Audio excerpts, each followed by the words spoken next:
Chapter 2. As he put his hand to the doorknob, Winston saw that he had left the diary open on the table.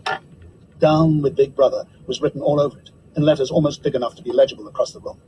It was an inconceivably stupid thing to have done. But he realized, even in his panic, he had not wanted to smudge the creamy paper by shutting the book while the ink was wet. He drew in his breath and opened the door. Instantly, a warm wave of relief flowed through him. A colourless, crushed-looking woman with wispy hair and a lined face was standing outside. "Oh, comrade," she began in a dreary, whining sort of voice. "I thought I heard you come in. Do you think you could come across and have a look at our kitchen sink? It's got blocked up, and—" It was Mrs. Parsons, the wife of a neighbour on the same floor. Mrs. was a word somewhat discountenanced by the party, who were supposed to call everyone comrade, but with some women one used it instinctively. She was a woman of about 30, but looking much older. One had the impression that there was dust in the creases of her face. Winston followed her down the passage. These amateur repair jobs were an almost daily irritation. Victory mansions were old flats, built in 1930 or thereabouts, and were falling to pieces. The plaster flaked constantly from ceilings and walls. The pipes burst in every hard frost. The roof leaked whenever there was snow. The heating system was usually running at half steam when it was not closed down altogether from motives of economy. Repairs, except what you could do for yourself, had to be sanctioned by remote committees, which were liable to hold up even the mending of a window pane for 2 years. "Of course, it's only because Tom isn't home," said Mrs. Parsons vaguely. The Parsons flat was bigger than Winston's, and dingy in a different way. Everything had a battered, trampled-on look, as though the place had just been visited by some large, violent animal. Games, impedimenta, hockey sticks, boxing gloves, a burst football, a pair of sweaty shorts turned inside out, lay all over the floor, and on the table there was a litter of dirty dishes and dog-eared exercise books. On the walls were scarlet banners of the Youth League and the Spies, and a full-sized poster of Big Brother.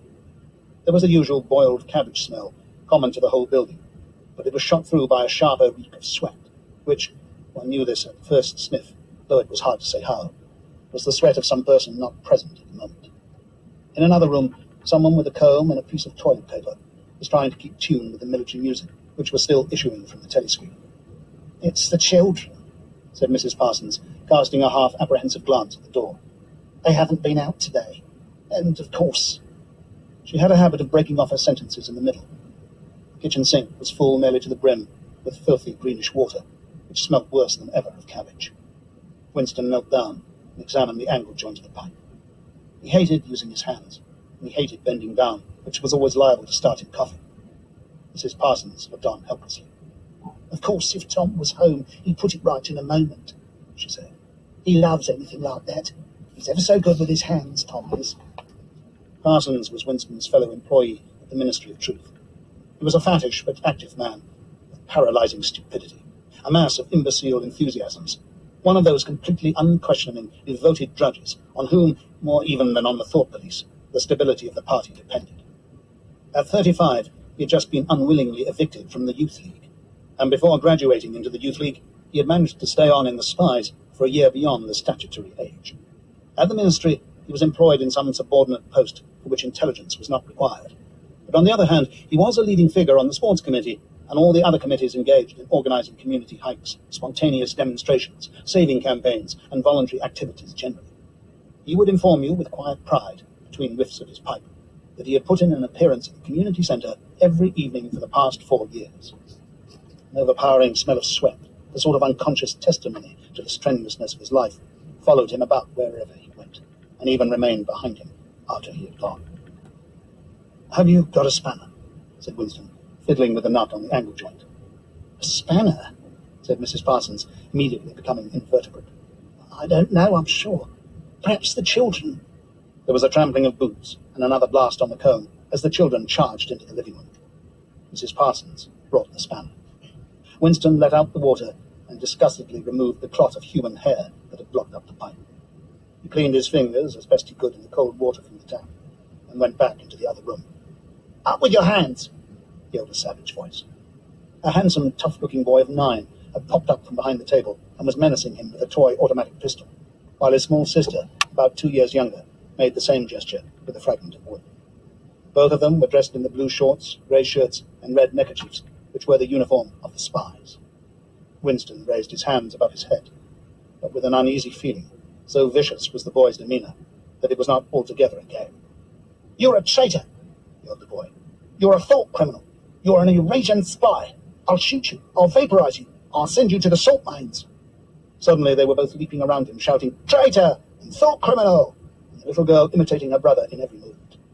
It was somehow slightly frightening, like the gambling of tiger cubs, which will soon grow up into man-eaters. There was a sort of calculating ferocity in the boy's eye, quite evident desire to hit or kick Winston, and a consciousness of being very nearly big enough to do so. It was a good job it was not a real pistol he was holding, Winston thought. Mrs. Parsons' eyes flitted nervously from Winston to the children and back again. In the better light of the living room, he noticed with interest that there actually was dust in the creases of her face. "They do get so noisy," she said. "They're disappointed because they couldn't go to see the hanging. That's what it is. I'm too busy to take them, and Tom won't be back from work in time." "Why can't we go and see the hanging?" roared the boy in his huge voice. "Want to see the hanging! Want to see the hanging!" chanted the little girl, still capering round. Some Eurasian prisoners, guilty of war crimes, were to be hanged in the park that evening, Winston remembered. This happened about once a month, and was a popular spectacle.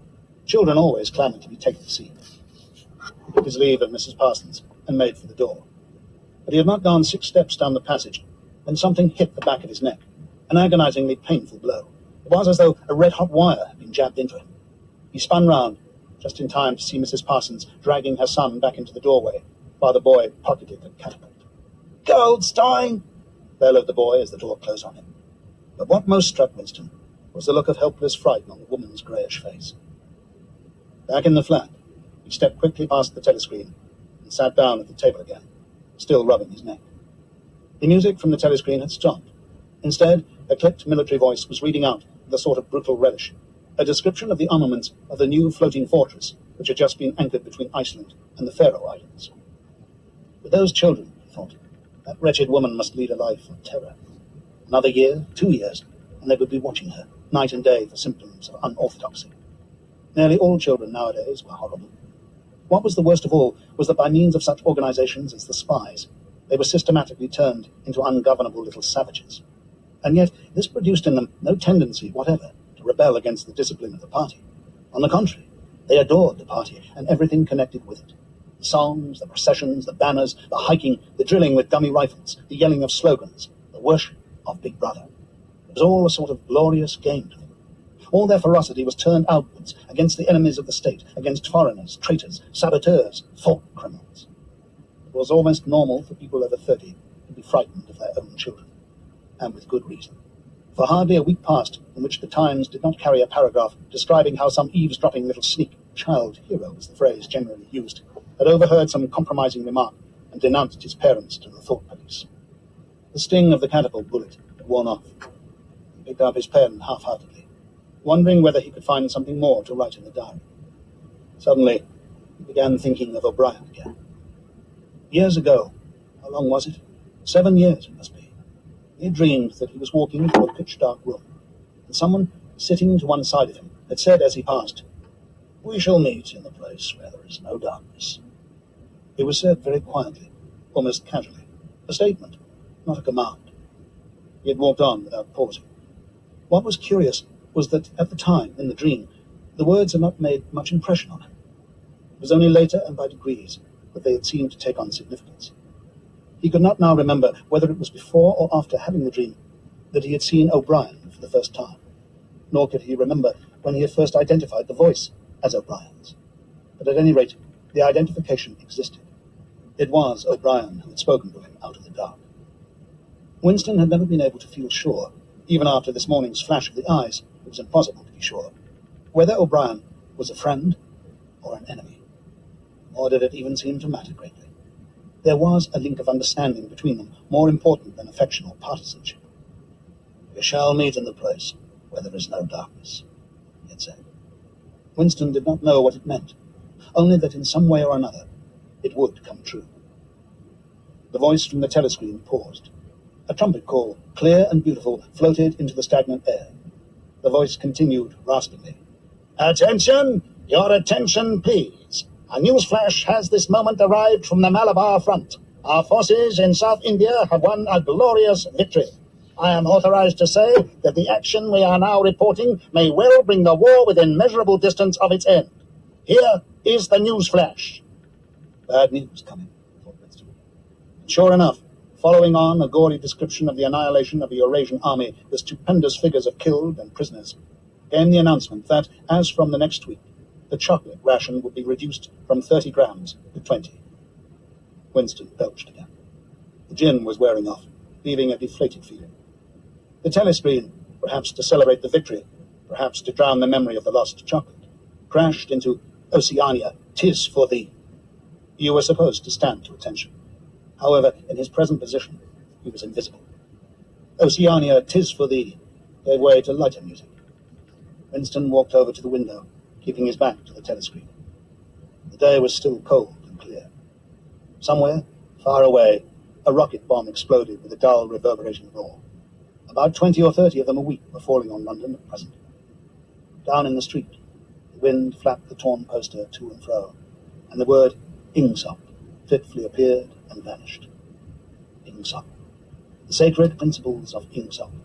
Newspeak, doublethink, the mutability of the past. He felt as though he were wandering in the forests of the sea bottom, lost in a monstrous world where he himself was the monster. He was alone. The past was dead. The future was unimaginable. What certainty had he that a single human creature now living was on his side?